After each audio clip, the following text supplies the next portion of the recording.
Hey guys, Blake here with another video, and today I want to do a species spotlight on these 3 plants here in my hot little hand. Let's jump straight into the video.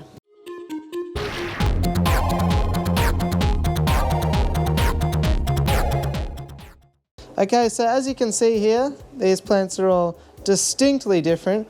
We've got a nice deep red sort of coloration there, deep red roots.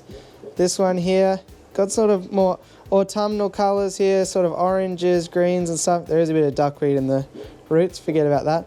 But more sort of to the orange spectrum. And then this one here is more the bright green. Nearly no roots at all, but what are there are sort of yellow. And for those of you that haven't read ahead in the textbook, I was actually pulling your leg a little bit.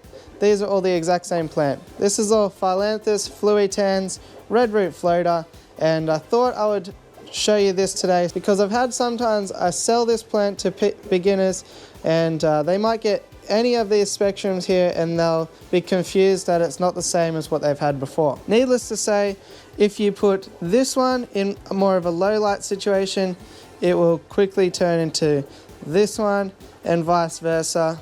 And of course, this middle ground one is pretty much what happens if you got a decent light, nothing too crazy.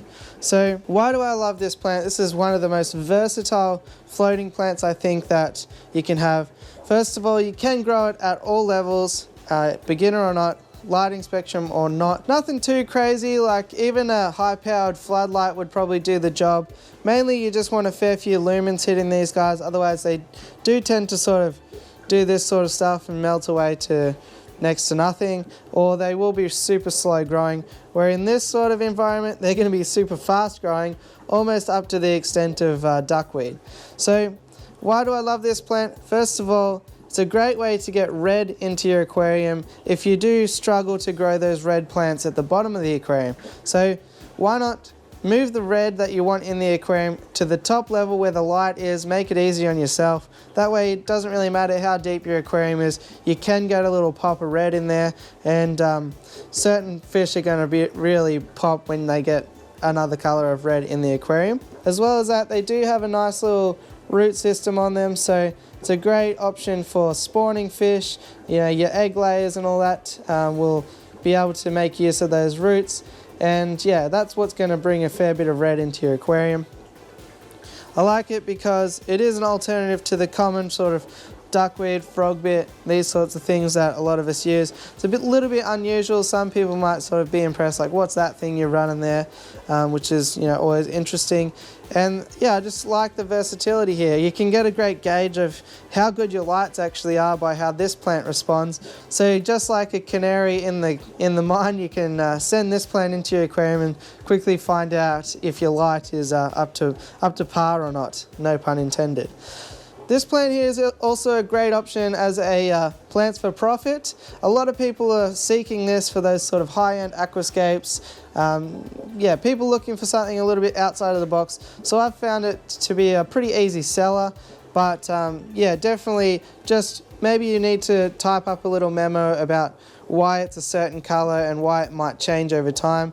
That's the biggest thing I find to be the issue with selling this plant, but there doesn't seem to be any sort of lacking of customers in the market. This is also a great option if you do ponds in the summertime. You can move this outside and you'll see certainly this deeper red sort of coloration with the rich with the high-powered sunlight, obviously, but you might also see some tiny little white flowers on it too, which is fun to see. It'll look a bit like you've got a rose garden out on your pond with these nice little red pads all over your pond and then little spots of white with the flowers. As with most floating plants, they'll do a lot better if you keep them in low flow environments, so they're not really going to respond too well if they're pushed around with heavy flow canister filter or something like that. Sponge filtration will be pretty much the best bet with this stuff. So yeah, keep in mind your flow, especially on the surface if you're going to try your hand at a floating plant like this. And as with most floating plants, they're a great way to reduce nitrates in your aquarium. So rather than perhaps doing a water change, although I'd never recommend against that, if we put this one piece of red root floater in this aquarium and then next week we take out 3 pieces and we've still got one left, well, that's basically nitrates that we're removing from the aquarium. So floating plants work really well like that. They can physically remove the nutrients that these guys are absorbing in order to grow, which is most commonly in the form of ammonia or nitrate. There are others as well. I'm sure people will pick me up on that in the comments, but for the purpose of this video, you get the point. So there you go, guys. Hopefully you enjoyed this plant species spotlight on the red root floater. A really great way to get that red into your aquarium, something that's a little bit different, and who knows, you might even be able to make a little dollar off it or two. If you like the video, please help me out by smashing the like button, hitting the subscribe, and maybe dinging the little notification bell. Other than that, I'll catch you on the next one. Thanks for watching.